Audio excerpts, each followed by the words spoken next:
If you're interested in changing something about your smile, something that you don't like about the smile, and you're starting to look at what the different options are, what's available out there, I think it's important to look at the different ways that we in dentistry can give you that smile of your dreams or give you that beautiful smile, but look at the pluses and minuses to the different approaches.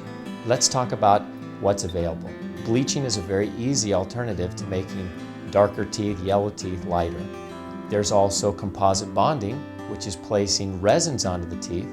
It's a pretty simple, fast, effective way to change colors and shape. Another alternative is porcelain veneering, very popular. And then the last alternative might be orthodontics, wearing braces or maybe Invisalign orthodontics. Let's take a look at the different ones. Bleaching is probably the most cost-effective way to make a change for the smile. It takes a single visit. It can be done in the office or it can be done at home. Either way, it's about the same. The problem is it doesn't affect everybody's teeth the same. Some people will get a great result, some people will get just a so-so result. The other thing to note with bleaching is that there's maintenance. So you get the good result, but 6 months down the road, a year down the road, you're going to have to do it again perhaps because you see the fading of the effect. It does not change the teeth's shape. If there's old dentistry, that can affect the results of the bonding. So it's limited in its use, but it's very universal for most people to get a good change. Now, the second group to look at might be composite bonding.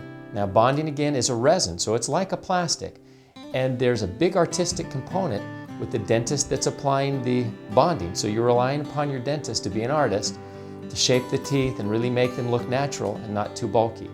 The benefits of bonding is that generally it's a single visit, usually there's no tooth reduction, and it's more cost-effective than veneering. It's more expensive though than bleaching, but it can replace old dentistry, it can make teeth that are crooked straighter, it can close gaps, and to a certain degree it will last for many years. Its limitations in that period of time might be that it chips or breaks a little easier than veneers, and it may lose its luster or its shine, or could change color a little bit more so than veneers. And that's a good segue to talk about veneers.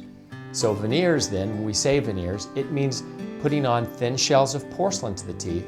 Usually we're preparing the teeth or reducing the tooth in some degree, although there is a prepless veneering technique as well, which I've discussed in another segment.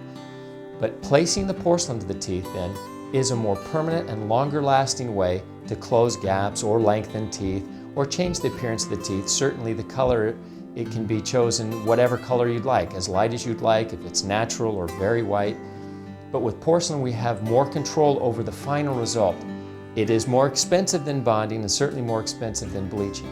So if you look at those three options, they all come with some pluses, they all come with some minuses. And as you take a look at your own situation, you can kind of apply those to see which one is best for you. If you have beautiful straight teeth, maybe just a little bit yellow, you're a perfect candidate for bleaching. You wouldn't want to spend all the money for veneering. But if you have very crooked teeth or old dentistry on the teeth or lots of gaps and something that bonding won't necessarily treat because it's too advanced, then you're a great candidate for veneering. Then the other option that I always give to all my patients is also orthodontics. Orthodontics is wearing braces or even the clear Invisalign trays. They both work, they'll straighten crooked teeth, they can close gaps, but in the end you're left with the teeth. If they were worn or chipped, they're still worn or chipped. If the color wasn't what you wanted, you still have that color. You do give up a year or 2 years worth of time wearing those, so it is more personal time involved for you to get that done. But on the other hand, it's somewhat conservative because none of the tooth structure has to be removed to get the teeth straight. So again, it's got some pluses and some minuses. And I think as a cosmetic dentist, my role for my patient is to really go over all of those different options, giving you the pluses and minuses and helping you sort out what might be best for you.